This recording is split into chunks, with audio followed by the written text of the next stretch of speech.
हाँ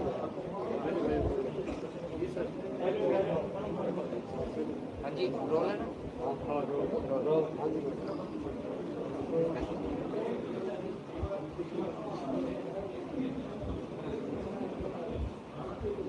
आज प्रदेश के अंदर इस कोरोना की महामारी को लेकर के मुख्यमंत्री के, स्वास्थ्य मंत्री के और अलग अलग मंत्रियों के बहुत सारे बयान आए और बहुत चिंता व्यक्त कर रहे हैं इस बात को लेकर के कि महामारी दिनों दिन बढ़ रही है और इसको काबू पाने के लिए भी बड़े बड़े बयान दिए जा रहे हैं। इन्होंने पहले तो इस कोरोना की आड़ में किसान को लूटा और बर्बाद किया। आज भी किसान की गेहूं की फसल जो है मंडियों में रुल रही है, ना बारदाना है, ना कोई खरीदने वाला है और ना ही किसान की कोई पेमेंट करने वाला है। वहीं आज ऐसी हालत है हमारे प्रदेश की कि ना ऑक्सीजन है, ना इंजेक्शन है और ना ही कहीं बेड है। जबकि सरकार की ये जिम्मेवारी बनती थी बहुत पहले से इस बात को लेकर के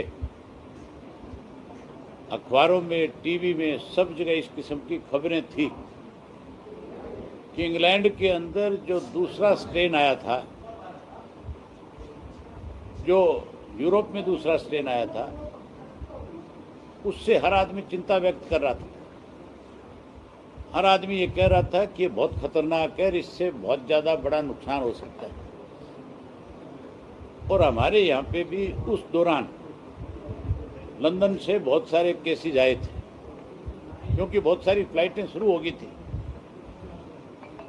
और केस बहुत सारे मिले। उसी वक्त समय रहते हुए सरकार को उन सब चीज़ों को कंट्रोल करना चाहिए था ताकि ये बीमारी और आगे ना बढ़ सके। इनकी लापरवाही की वजह से, इनकी गलत सोच की वजह से, गलत पॉलिसी की वजह से आज जो है लोगों के सामने बहुत बड़ी समस्या खड़ी होगी। सरसा जिला के अंदर मेरी जो जानकारी है 800 इंजेक्शन आए थे परसों और वो इंजेक्शन जो है आज बाजार में उपलब्ध नहीं है।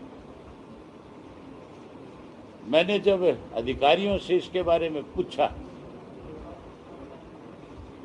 सीएमओ से जो पूछा, तो उनका जवाब था कि जी हमारे पास इंजेक्शन नहीं है। इन्होंने तो वो इंजेक्शन भी जो है, जो लोगों को लगा करके कहीं उनका इलाज करना चाहिए था, यहाँ से ले जा करके दिल्ली में ब्लैक में बेच दिए। ये तो आज जो है सरकार में बैठे लोग जो है मौत के सौदागर भी बन चुके हैं। ऑक्सीजन के सिलेंडर की जो है ब्लैक मार्केटिंग है। आज लोग ऑक्सीजन के लिए तड़फ रहे हैं, लेकिन सरकार को कोई चिंता नहीं है स्वयं बयान देने की। मुख्यमंत्री अब कहता है कि मैं रोहतक के अंदर 1000 बेड का हॉस्पिटल बना दूंगा। मेरा फोन लट गाड़ी में से, मैं आपको कल का ही वहाँ का जो एमएस है उसका जो है नोटिस लगाया हुआ है मेडिकल कॉलेज के बाहर गेट के ऊपर, जो आपका पीजीआई है उसके ऊपर। उसने उस पर साफ लिखा है, ये तो 1000 बेड बनाने की बात करते हैं और उस नोटिस में ये लिखा हुआ है कि हमारे पास ऑक्सीजन नहीं है, इसलिए हम असमर्थ हैं। कृपया हमारे यहाँ पे कोविड का कोई मरीज लेकर के ना आए। जिस हॉस्पिटल में, जिस मेडिकल कॉलेज में जो हमारे प्रदेश की सबसे बड़ी ऑक्सीजन है, यहाँ आदमी ये उम्मीद लेकर के जाता है कि पीजीआई में तो हमारा इलाज हो जाएगा, वहाँ का एमएस ये लिखता है, बोर्ड लगाता है नोटिस लगाता है और मुख्यमंत्री बयान देता है कि मैं 1000 बेड वहाँ बनाने जा रहा हूँ, 500 बेड हिसार में बनाने जा रहा हूँ, 500 बेड कहता है पानीपत में बनाने जा रहा हूँ। बातें तो बहुत बड़ी बड़ी है, लेकिन हकीकत में ये है कि इनका दिवालिया पिट गया। ये लोग जो है अखबार में केवल अपनी खबर छपवा करके, बड़े बड़े पोस्टर दे करके कहीं लोगों को गुमराह कर रहे हैं। ये वो नोटिस है, इस नोटिस को तुम अपने कैमरे में कैद करो और दिखाओ सबको कि क्या हालत है आज की सरकार की। इस सरकार में बैठे जिन लोगों को बड़ी जिम्मेवारियां सौंप रखी है, वो आज किस तरह के नोटिस चिपका रहे हैं। मैं आपको पढ़ के और सुना देता हूँ। इसमें साफ लिखा है कि ऑक्सीजन की कमी की वजह से और मरीजों को भर्ती नहीं कर सकते, असुविधा के लिए खेद है। पीजीआई एमएस रोहतक, ये नोटिस लगा हुआ है वहाँ पे बोर्ड पे। तो फिर आप ये मान के चलो कि अगर हमारे पीजीआई की हालत है तो हमारे जो जनरल हॉस्पिटल हैं उनके तो हाथ खड़े हैं। स्वास्थ्य मंत्री अनिल विज भी यही दावा कर रहे हैं, हालांकि अब ऑक्सीजन की कमी से हॉस्पिटलों में अचानक मौत बढ़ चुकी है, तो ऐसे में क्या करना चाहिए आपके हिसाब से? विज साहब को लोगों से माफी मांगनी चाहिए, इस्तीफा देना चाहिए। ऐसी सरकार को सत्ता में रहने का एक दिन भी अधिकार नहीं है। जो आम लोगों को मूलभूत सुख सुविधाएं तो बहुत दूर है, ये तो इमरजेंसी सुविधाएं देने की बात है। ये देना तो सरकार का कर्तव्य है। सरकार को सारे कामकाज छोड़ करके केवल इस बात पे ध्यान देना चाहिए। ये तो हमारा मुख्यमंत्री तो प्रधानमंत्री की तरह मन की बात करता है, ये नई चीज सीख गया, नई नई बातें बोलने लग गया, एक घंटे स्पीच देने लग गया। बजाय स्पीच देने के मुख्यमंत्री को अपनी जिम्मेवारी निभानी चाहिए। अगर ये अपनी जिम्मेवारी से भागेगा तो फिर लोगों के बहुत बड़े विरोध का सामना करना पड़ेगा। आज जहां सत्ता पक्ष कहीं नहीं है, आज विपक्ष उससे भी ज्यादा मरा हुआ है। कांग्रेस की जो जिम्मेवारी बनती है, आज कांग्रेस के लोगों की समस्याओं को उनके बीच में जा करके, या कहीं उसके लिए कोई गवर्नर से मिल करके, या कोई मुख्यमंत्री के दरवाजे तक जा करके जहाँ उनको मजबूर करना चाहिए, वहाँ ये लोग भी अपने घरों में बढ़ गए। ये लोग भी इनके साथ मिल गए, ये भी इनके बी टीम के रूप में काम करने लगे।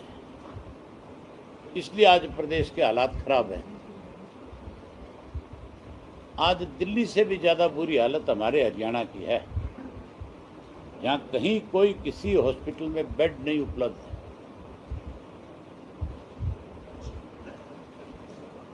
बेड नहीं है, ऑक्सीजन नहीं है, डॉक्टरों की कमी है, सिस्टम नहीं है, तो क्या सरकार को फिर मैंने पिछला जब कोविड आया था, अपने यहाँ यूनिवर्सिटी के अंदर जो हमारे चौधरी देवीलाल जननायक चौधरी देवीलाल इंस्टीट्यूट जो है, उसमें 100 बेड का हॉस्पिटल है,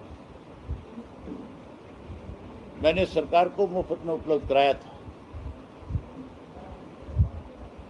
आज भी मेरी तरफ से ये कहा हुआ है, लेकिन दिवालिया पिटा हुआ है, उसमें भी राजनीति कर रहे हैं। लोगों का इलाज कराने के बजाय राजनीति करने में लगे हुए। ऑक्सीजन नहीं है, ना वैक्सीन है, फिर बीमारी कैसे रुकेगी? लोग तो ज़्यादा परेशान हो गए, कल ही बड़े परेशान हो गए। ये सरकार की जिम्मेवारी है इन सारी चीज़ों को उपलब्ध करवाए, लेकिन सरकार में बैठे लोग तो दवाइयों को भी बेचने का काम कर रहे हैं। ऐसे में हर आदमी को अपने आप को सुरक्षित रखना पड़ेगा, अपने आप को ही बचाना पड़ेगा। इस सरकार का दिवालिया पिट गया। इस तरह से मद्रास कोर्ट ने कहा है कि चुनाव आयोग है, उनमें मुकदमा दर्ज होना चाहिए, हत्या का मुकदमा दर्ज होना चाहिए, परिणाम रोक सकते हैं कि उन्होंने आपत्ति नहीं जताई, रैलियां करते रहे और अब संक्रमण इतना बढ़ गया कि हर दूसरा आदमी चपेट में आता जा रहा है। जहाँ चुनाव आयोग पे हाई कोर्ट ने इस तरह की बात कही है, वहाँ उन नेताओं के खिलाफ भी मुकदमे दर्ज होने चाहिए जिन्होंने भीड़ इकट्ठा करी, जिन नेताओं ने कोविड का उल्लंघन किया, जिन लोगों ने अपनी राजनीतिक रोटियां सेकने के लिए अपने आदेशों की धज्जियां उड़ाई है, उनके खिलाफ पर्चे दर्ज हों। ये जो लोग मरे आज हरियाणा में, इसके लिए सरकार में बैठे लोगों के खिलाफ पर्चे दर्ज होने चाहिए, क्योंकि अगर कोई दवाई उपलब्ध नहीं हो रही तो जिम्मेवारी चीफ मिनिस्टर की, हेल्थ मिनिस्टर की है, सरकार में बैठे लोगों की है। हैरानी की बात है, यहाँ लोग मर रहे हैं और सत्ता में बैठे लोग जो हैं वो विदेशों में जाकर के पार्टियां कर रहे हैं, वो वहाँ जाकर के खुशियाँ मना रहे हैं, वो वहाँ जाकर के क्लबों में पार्टियां कर रहे हैं। ऐसे लोगों के खिलाफ सख्त कार्रवाई होनी चाहिए। कल मुख्यमंत्री ने हिसार में एक हॉस्पिटल में जिसमें 5 लोगों की डेथ हुई ऑक्सीजन की कमी के कारण, उसमें जांच करवाने की बात कही है कि मजिस्ट्रेट लेवल की जांच होनी चाहिए और कोटा बढ़ाया जाएगा, जबकि आज तक की वैसी ही है। ऑक्सीजन उपलब्ध करवाना जिम्मेवारी चीफ मिनिस्टर की है। चीफ मिनिस्टर ये कहे कि मैंने जांच के आदेश दे दिए, इससे चीफ मिनिस्टर बच नहीं सकता। इनकी सबकी मौत का जिम्मेवार हरियाणा प्रदेश का मुख्यमंत्री है और इस मुख्यमंत्री के खिलाफ भी मुझे लगता है कोई ना कोई पीआईएल में जाएगा और इस किस्म की टिप्पणी कोर्ट से आ सकती है। सिरसा के लिए एक ऑक्सीजन टैंकर चलता है, 3 दिन मिलता नहीं है, चौथे दिन पता चलता है कि वो अमृतसर पहुंच गया। तभी तो सरकार का दिवालिया पिट गया और हम क्या रो रहे हैं। ये तो बात आपको बारी बारी बता रहे हैं भी सरकार का इससे बड़ा दिवालियापन और क्या होगा। होम मिनिस्टर तो बयान दे रहा था, बीच तो ये कह रहा था कि पुलिस की कस्टडी के अंदर ऑक्सीजन की सप्लाई करेंगे, तो कहाँ गई इनकी पुलिस, कहाँ गई वो कस्टडी जिसमें लेकर के आना चाहते थे। दिवालिया पिट गया कि नहीं पिट गया इनका। बीजेपी नेता ने कांग्रेस जो है कांग्रेस में जाने की चर्चाएं की, किसानों के जो है पास जाकर के इस्तीफा दे दिया। आपके सामने चुनाव लड़ने वाले पवन बेनीवाल, चर्चा यह है कि कांग्रेस में जाएंगे। मैं जानता नहीं ऐसे नेताओं को जो लोगों के लिए जहर बेचने का काम करते हैं। आप उनको नेता कहते हो, मुझे ये सुनते हुए शर्म आती है। किसको नेता कहते हो आप? कौन नेता? जो लोग जिनके ऊपर कांग्रेस के लोगों ने भी ये कहा था खुल करके कि नशे के व्यापारी हैं, चिट्टे के व्यापारी हैं। आप लोगों ने सब हजारों लोगों के इंटरव्यू किए थे, आपके सामने हजारों लोगों ने, इस विधानसभा क्षेत्र के लोगों ने ये बात खुल करके कही थी कि नशे के व्यापारी हैं, चिट्टे के व्यापारी हैं, मौत के व्यापारी हैं। आप उनको नेता कहते हो। मुझे आपके मुंह से ये शब्द सुन करके अफसोस होता है। सर, आप लोगों के बीच में जाते हो, किसानों की समस्याएं सुनते हो, मंडियों में जाकर, क्या लगता है संक्रमण जिस प्रकार बढ़ रहा है तो किसान आंदोलन स्थगित किया जाएगा? किसान आंदोलन स्थगित नहीं होगा। किसान आंदोलन तो जैसे चल रहा था वैसे ही चलेगा। वहाँ लोगों ने सोशल डिस्टेंस बना करके रखा हुआ है। वहाँ कोई लोग इस तरह से थोड़ा ही इकट्ठे बैठे हैं भीड़ में। वहाँ तो लोगों ने अपने अपने घर बना रखे हैं, अपने अपने घरों में रहते हैं। गांव में घरों में नहीं रहते लोग, वहाँ भी इसी तरह से लोग रह रहे हैं। वो आंदोलन कोई ये थोड़ा ही है कि वो कहीं एक जगह सड़क के ऊपर बैठे हैं। वहाँ जो लाखों लोग हैं वो अपने अपने घर बना करके बैठ करके किसानों की इस आंदोलन को चलाने का काम कर रहे हैं। वहाँ तो इस मई के महीने में भीड़ और बढ़ जाएगी, और ज़्यादा लोग जाएंगे, लेकिन वहाँ सोशल डिस्टेंस अपने आप मेंटेन कर रहे हैं लोग। तो अगर लॉकडाउन लगता है सर तो क्या होगा? मुझे नहीं लगता कि लॉकडाउन लगेगा, क्योंकि सरकार में बैठे लोग जो है पैसों के भूखे हैं। उन्हें लोगों के मरने की चिंता नहीं है, उन्हें तो केवल इस बात की चिंता है कि उनके पास पैसा कहाँ से आए। ये बड़े बड़े इंडस्ट्रीज जो है, इनकी इंडस्ट्री बंद ना हो जाए, इसके लिए उनको पैसा देंगे और ये लोग उनसे पैसा लेकर के लोगों को मरने से बचाने के बजाय मौत के मुंह में डालने का काम करेंगे। एग्रीकल्चर मिनिस्टर का बयान आया था कि बातचीत की जा सकती है, किसान नेता भी तैयार थे, लेकिन अब एकदम से गैप हो गया, कोई चर्चा नहीं है। कौन से एग्रीकल्चर मिनिस्टर? नरेंद्र तोमर का। उसका महत्व क्या है?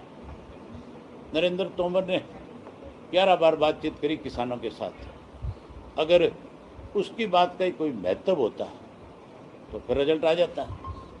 वो तो केवल किसान की बात सुनता है और जा कर के आगे बताता है, और जो आगे से उनको बता दिया जाता है वो आकर के वो किसानों को बता देता है। वो तो बेचारा बिचौलिया है।